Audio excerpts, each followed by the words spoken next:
கல்வான்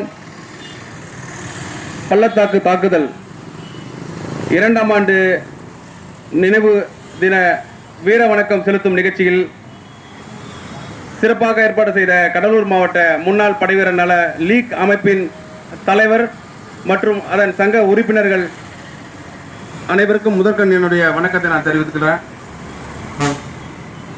அடுத்ததாக நம்ம இராணுவத்துக்கும் பொதுமக்களுக்கும் அந்த தொடர்புன்றது ரொம்ப தூரமானது. இந்த நிகழ்ச்சியை சிறப்பிக்க நம்ம கூட உறுதுணையாக வந்திருக்கின்ற அனைத்து குடியிருப்போர் நல சங்கங்களின் கூட்டமைப்பின் நிர்வாகிகள்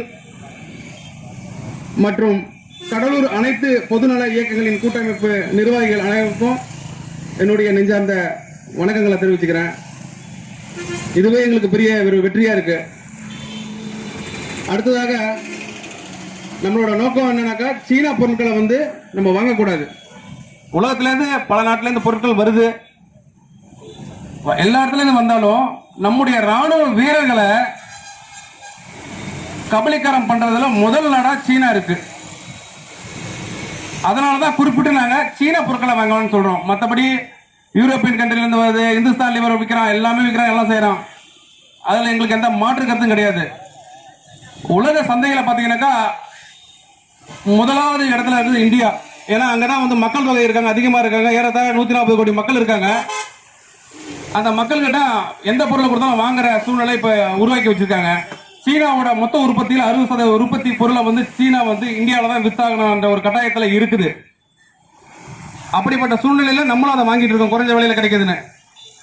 ஆனா என்னைக்குமே சீனான்றது ராஜதந்திரம் நடவடிக்கைகள் தான் ஈடுபடுவானுங்க தவிர நேரடியா அவனுங்க போரிட்டு ஜெயிக்கிற சரித்திரத்திலே கிடையாது. என்னுடைய ராஜராஜ சோழன் நம்முடைய மூதாதையர்கள், நம்முடைய முப்பாட்டன் கூட சொல்லலாம், அவர்கள் போரிட்டு வணிகம் செஞ்சாங்க. அந்த காலத்துல இருந்து நம்ம சைனாவை பத்தி பார்த்துட்டு தான் இருக்கோம். சைனா என்றைக்குமே ராஜதந்திரம் கிரிமினலா தான் யோசனை பண்ணுவானுங்க.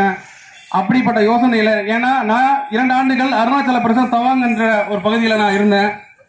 அப்ப பாத்தீங்கன்னாக்கா PLA பீப்புள் லிபரேஷன் ஆர்மி என்ற ஒரு குறுகிய கால ஒரு படைப்பிரிவை வச்சிருக்காங்க. அவங்க அந்த படைப்பிரிவை பணிபுரிஞ்சா மட்டும்தான் அதுக்கப்புறம் அவங்க நல்லா ட்ரைனிங் கொடுத்து வெளியில போய் வேலை செய்யலாம். அந்த மாதிரி ஒரு நோக்கத்தில் வச்சிருக்காங்க. அந்த PLA காரங்க வருவாங்க, நம்முடைய ராணுவர்களை பல முறை தாக்கிட்டு போயிருக்காங்க. ஆனா இன்றைக்கு சூழ்நிலை வேறு.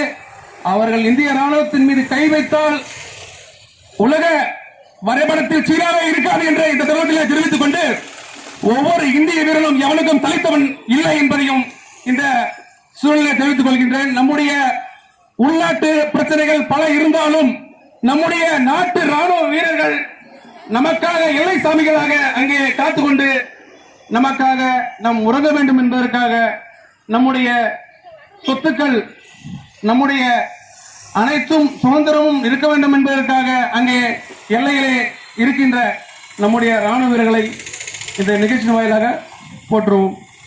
அடுத்ததாக, சீனா பல சூசகமான வேலைகளை செய்து வந்திருக்கிறது. அது பாகிஸ்தானுக்கும் இலங்கைக்குமான உறவை வளர்த்து அங்கே